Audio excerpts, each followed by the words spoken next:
আগস্টে কিংসফোর্ড বন্দে মাতরম বলার দোষে এক বালককে বেত মারার হুকুম দিলেন। ব্রিটিশ সরকার কিংসফোর্ডের পক্ষে দাঁড়ালেন। এর প্রতিবাদে ক্ষুদিরাম বসু ও প্রফুল্ল চাকি কিংসফোর্ড সাহেবের ফিটন গাড়িতে মুজফ্ফরপুরে বোমা ছুড়লেন। সাহেব নিহত হলেন না, তবু এই অপরাধে নাবালক ক্ষুদিরামকে ফাঁসির হুকুম দেওয়া হলো। জননী গোলহ তুলে বক্ষে, শান্তন বাস দেহ তুলে চক্ষে, কাঁদিছে তব জনন তলে ৩০০ কোটি নর নারী গো। জননী গোলহ তুলে বক্ষে, শান্তন বাস দেহ তুলে চক্ষে, কাঁদিছে তব জনন তলে ৩০০ কোটি নর নারী গো। যারা স্বর্গগত তারা এখনো জানে, স্বর্গের চেয়ে প্রিয় জন্মভূমি, এসো স্বদেশ মতে মহাদীক্ষালভী, সেই মৃত্যুঞ্জয়ীদের চরণ জমি। যারা জীর্ণ জাতির বুকে জাগালো আশা, মৌলমলিন মুখে জোগালো ভাষা, আজি রক্ত কমলে গাথা, আজি রক্ত কমলে গাথা মাল্যখানি, বিজয় লক্ষ্যে দেবতাদেরই গলে, মুক্তির মন্দির সোপান তলে কত প্রাণ হলো বলিদান। লেখা আছে অশ্রু জলে, লেখা আছে অশ্রু জলে।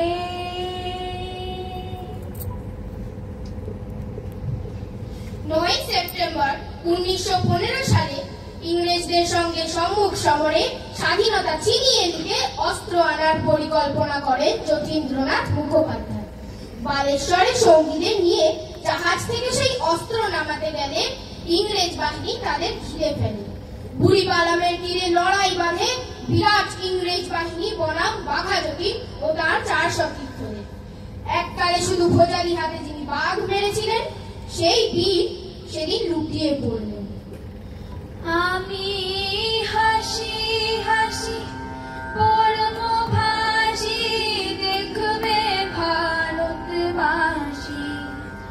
ওমা হাসি হাসি পরম ভাসি, দেখবে ভারতবাসী। একবার বিদায় দেওয়া ঘুরে আসি।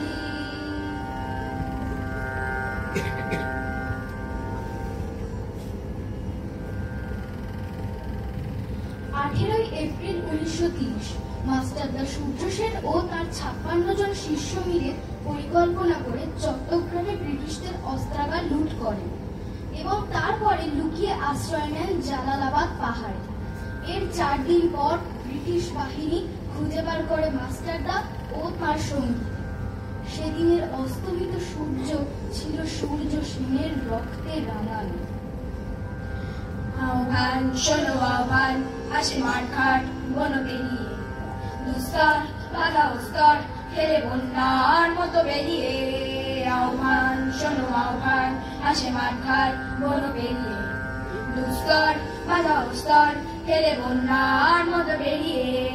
যুগ সঞ্চিত শক্তি দিয়েছে সারা, হীনগিরি শূন্য যে সূর্যের ইশারা। যাত্রা শুরু উচ্ছল চলে দুর্বার এতে তো টেনি, উত্তম তালে উত্তম নাচে মুক্ত সাথে তো বিড়ি।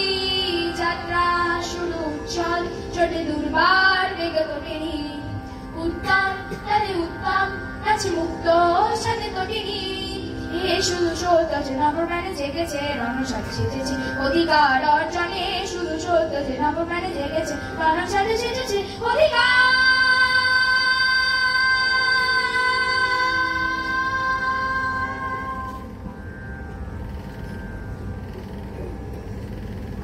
1930 বিনয় বাসু, বাদল গুপ্ত, দীনেশ গুপ্ত সাহেবী পোশাকে এসে নামলেন রাইটার্স বিল্ডিং এর সামনে। সোজা উঠে গেলেন দোতলায়।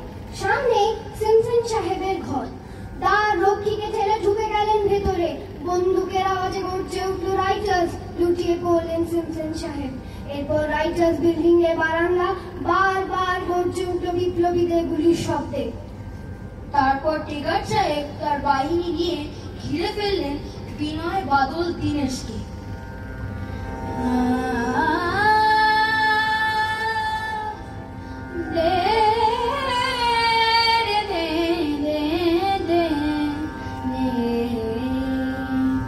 দুর্গমগিরি কান্দার মরু দুস্তর পারাবার হে, লঙ্ঘিতে হবে রাত্রি নিশীতে যাত্রীরা হুঁশিয়ার।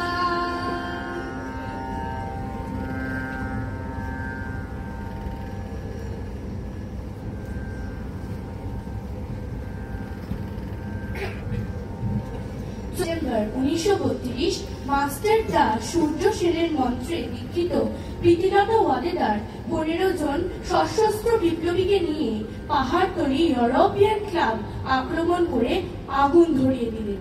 ভারতীয় ইতিহাসের স্বাভিমানী মহারানীদের মতো নিজের আত্মমর্যাদা অক্ষুণ্ণ রাখতে সেদিন প্রীতিলতা ওয়াদেদার পটাশিয়াম সায়ানাইড খেয়েছিলেন ব্রিটিশ পুলিশদের সামনে।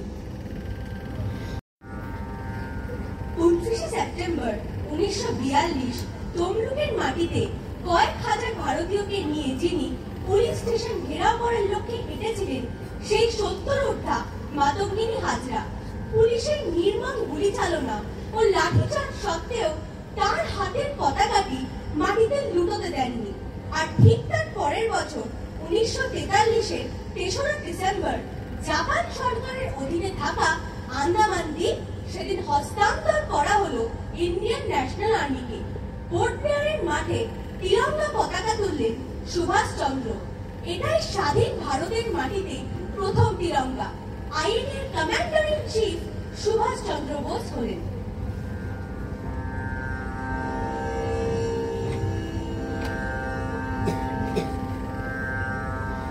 শুনে কেউ না আসে তবে একলা চলো রে, শুনে কেউ না আসে তবে একলা চলো রে,